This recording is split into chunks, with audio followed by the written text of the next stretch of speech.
While the man was working, he suddenly noticed that the equipment's hatch was malfunctioning. After checking, he found that a tray was stuck in the hatch. The manager nearby saw him and thought he was slacking off, so he quickly walked over to urge him to hurry up. But when he learned that the hatch was stuck, he didn't immediately think of a way to open it. Instead, to save time, he ordered Matt to go inside and move the tray. Otherwise, he would deduct half a month's salary. There was no room for negotiation, because he knew very well that Matt's salary was barely enough to get by. He was sure Matt wouldn't refuse, and just as the manager expected, Matt struggled for a moment, but he still forced himself to stay calm and entered the equipment. But as soon as he moved the tray, the hatch suddenly shut.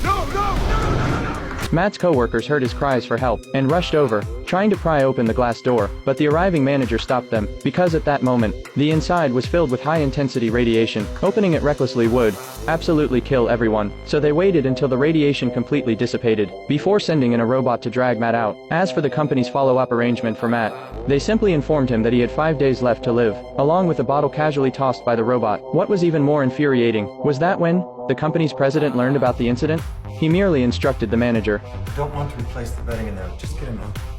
Yes, sir.